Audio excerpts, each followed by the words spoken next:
हे केशव, आप मुझे यह निश्चय करके बताएं कि मेरे लिए कौन सा मार्ग उचित है, और जिस मार्ग को आप बताएंगे यह अर्जुन उसी मार्ग पर चलेगा। भगवान ने अर्जुन के मोह को दूर करने के लिए 18 अध्याय की गीता को सुना दिया, तब जाकर के अर्जुन का मोह दूर हुआ। महाराज युधिष्ठिर को भी व्यामोह हो गया, लेकिन महाराज युधिष्ठिर का मोह दूर कैसे हो? तो पितामह भीष्म के सामने समस्त पांडव परिकर खड़े हैं। पितामह भीष्म द्वारिकाधीश से कहते हैं कि प्रभु, आप दर्शन देने के लिए आए, ये आपकी बहुत बड़ी कृपा है, लेकिन मैं आपसे एक बात निवेदन कर देना चाहता हूं कि प्रभु,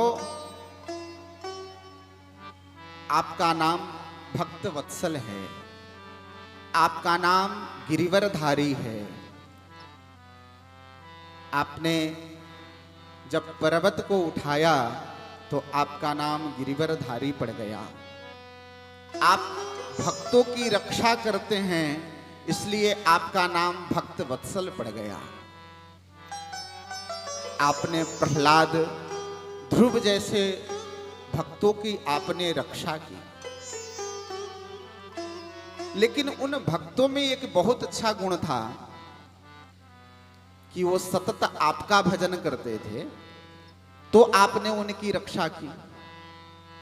तो आपका भक्तवत्सल जो नाम है, यह मैं सुना तो मैं बड़ा उदास हो गया कि मैं तो भक्त हूं ही नहीं, मैं तो पूरा जीवन अधर्म के साथ खड़ा रहा।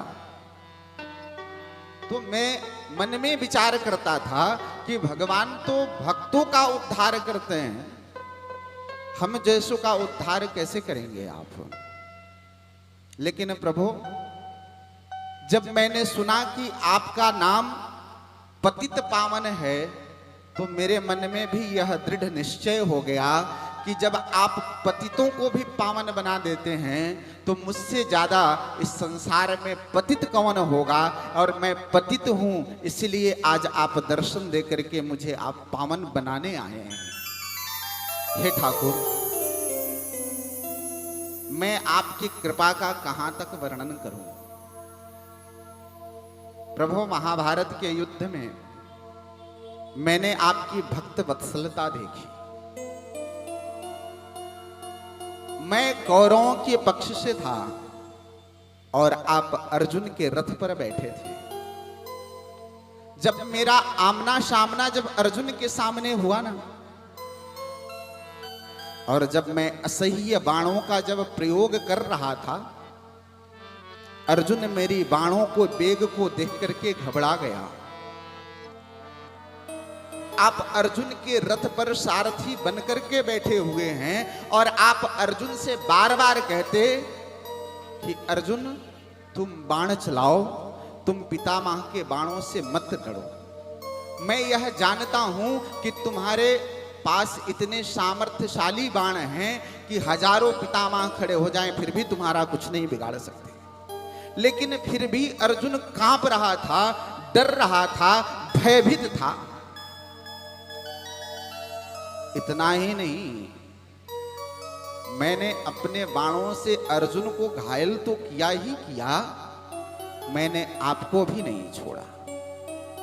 लेकिन जब आपको ये लगा कि आपका अर्जुन, आपका भक्त जब पराजित हो जाएगा, तो आप रथ से स्वयं कूद करके और अपनी प्रतिज्ञा को आपने तोड़ दिया और आपने जो है रथ के पहिए को उठा करके मुझे आप मारने के लिए दौड़ पड़े। उस समय मुझे यह विनिश्चय हो गया, मैं जान गया कि ठाकुर आप जैसा भक्त वत्सल इस संसार में कोई हो नहीं सकता।